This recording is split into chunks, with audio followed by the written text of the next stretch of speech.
3. Assalamualaikum warahmatullahi wabarakatuh. Kami dari kelompok 3 Akan membuat video tentang ekosistem kolam.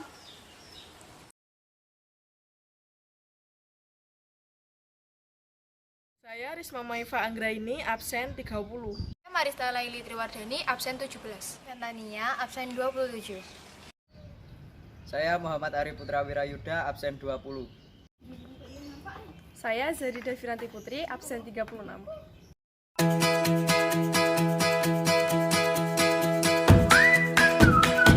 Komponen biotik dengan populasi terbanyak adalah ikan.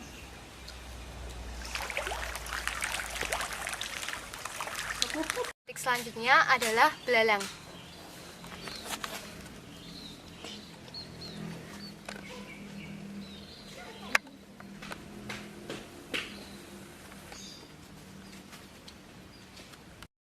Komponen biotik lainnya adalah capung.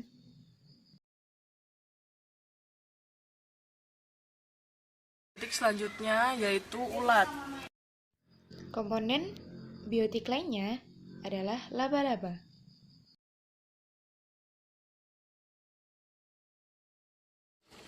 Dan kelompok biotik terakhir adalah burung.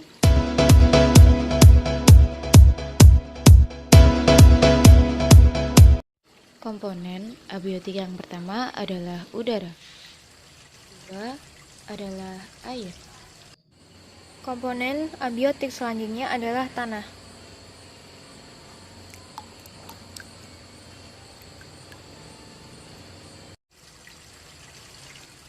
Selanjutnya, saya akan menjelaskan tentang hal-hal yang terkait dengan salah satu komponen abiotiknya, yaitu udara.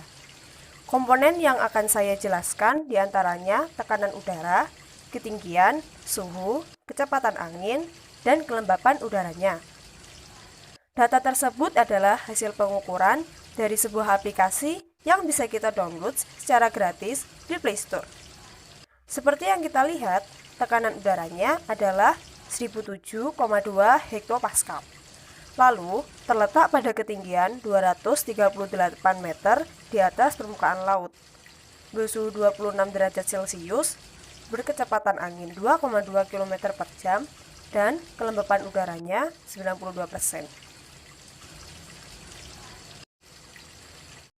Kompetisi sendiri dibagi menjadi beberapa, yaitu kompetisi intraspesifik dan kompetisi interspesifik. Dalam ekosistem kolam ini termasuk dalam kompetisi intraspesifik, yaitu persaingan yang terjadi antara organisme atau individu yang memiliki spesies yang sama. Predasi yaitu interaksi makan-memakan antar organisme. Pada umumnya, tubuh predator berukuran lebih besar daripada mangsanya. Dalam ekosistem kolam ini, contohnya burung memakan ikan. Bagaimana interaksi antar komponen di ekosistem kolam? Yuk kita bahas. Interaksi antar komponen ekosistem dibagi menjadi beberapa, yaitu antar organisme, antar populasi, antar komunitas, dan antara komponen biotik dengan abiotik. Nah, di ekosistem kolam sendiri kita dapat menemukan interaksi antar komponen, yaitu kompetisi dan predasi. Apa sih kompetisi itu? Kompetisi adalah interaksi antara dua atau lebih spesies yang saling menghalangi. Misalnya, di ekosistem kolam ada beberapa ekor ikan yang saling memperebutkan makanan. Misalnya, di ekosistem kolam ada beberapa ekor ikan yang saling memperebutkan makanan.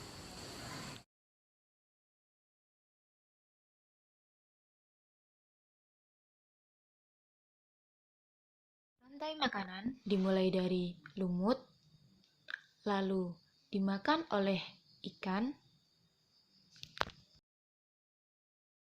Selanjutnya, ikan-ikan tersebut bisa dikonsumsi oleh burung,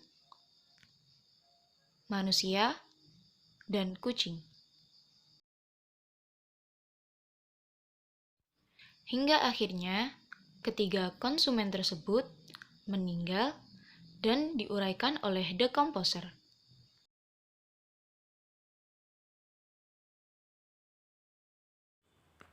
Yang berikutnya adalah daur belerang atau sulfur. Sulfur yang terdapat di atmosfer dalam bentuk sulfur dioksida yang berasal dari aktivitas vulkanis, pembakaran bahan bakar fosil, asap kendaraan bermotor, dan asap pabrik. Belerang juga dapat dalam bentuk hidrogen sulfida yang dilepaskan dari proses pembusukan bahan organik di dalam tanah dan air yang dilakukan oleh bakteri dan jamur pengurai. Berikut adalah bagan daur sulfur yang terjadi di ekosistem kolam. Yang kedua, kita akan membahas tentang daur nitrogen. Nitrogen merupakan unsur yang penting dalam kehidupan, yaitu sebagai komponen pembentuk protein atau komponen penyusun asam nukleat, DNA, dan RNA. Sumber utama nitrogen adalah N2 di atmosfer. Berikut adalah daur nitrogen yang terjadi di ekosistem kolam. Selanjutnya adalah daur air. Daur air ini berbeda dengan daur biogeokimia yang lain karena sebagian besar aliran air terjadi bukan melalui proses kimia, melainkan proses fisik. Saat terkena cahaya matahari, seluruh permukaan bumi yang mengandung air akan mengalami penguapan atau yang biasa disebut dengan evaporasi. Sementara makhluk hidup mengalami transpirasi atau kehilangan air melalui proses penguapan atau evaporasi. Uap air ini akan naik ke lapisan atmosfer membentuk awan. Awan kemudian berpindah karena perbedaan suhu udara atau terbawa oleh angin. Saat terpapar udara dingin, awan akan mengalami kondensasi menjadi tetes-tetes air dan akan jatuh ke permukaan bumi dalam bentuk hujan atau yang biasa disebut dengan presipitasi. Berikut adalah bagan daur air yang terjadi di ekosistem kolam. Selanjutnya kita akan membahas tentang daur biogeokimia. Daur biogeokimia adalah peredaran unsur-unsur kimia dari lingkungan melalui komponen biotik dan kembali lagi ke lingkungan. Proses ini terjadi secara berulang-ulang dan tak terbatas. Daur biogeokimia dapat dikelompokkan dalam 3 tipe, yaitu daur gas, daur cair, dan daur padat.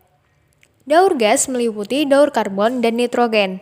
Daur cair meliputi daur air, sedangkan daur padat meliputi daur fosfor dan belerang. Daur yang pertama adalah daur karbon. Unsur karbon yang terdapat di atmosfer dalam bentuk senyawa karbon anorganik yaitu karbon dioksida.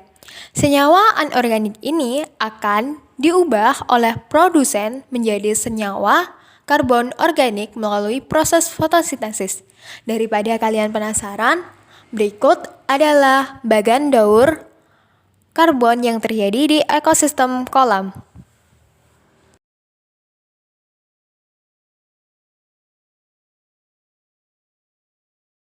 Selanjutnya adalah suksesi. Suksesi Komponen adalah abiotik selanjutnya proses yang diawali dari perubahan akibat dari modifikasi lingkungan dari waktu ke waktu. Pada kolam ini dapat kita lihat yaitu alga itu sangat baik tumbuh di kolam, tetapi ketika itu berlimpah dapat menyebabkan masalah kualitas air. Seperti tanaman lain, alga tumbuh melalui fotosintesis menggunakan sinar matahari, karbon dioksida, dan melepas oksigen. Tetapi di malam hari, alga membalikkan proses tersebut dan mengonsumsi oksigen untuk terus tumbuh. Sehingga pada pagi hari, kolam penuh dengan alga. Pertumbuhan yang cepat dan pemanfaatan terus oksigen di malam hari dapat menyebabkan kadar oksigen terlalu sangat rendah, terutama di awal pagi hari yang dapat mengakibatkan kematian ikan pada kolam.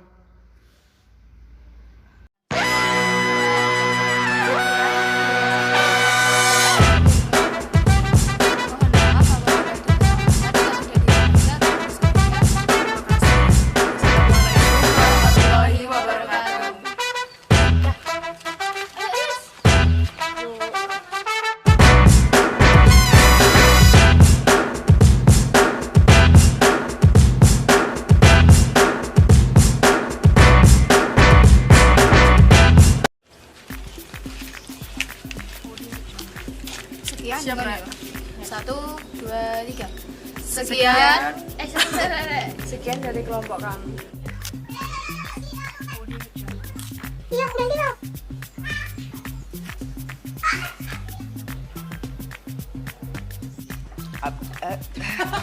Kamu langsung.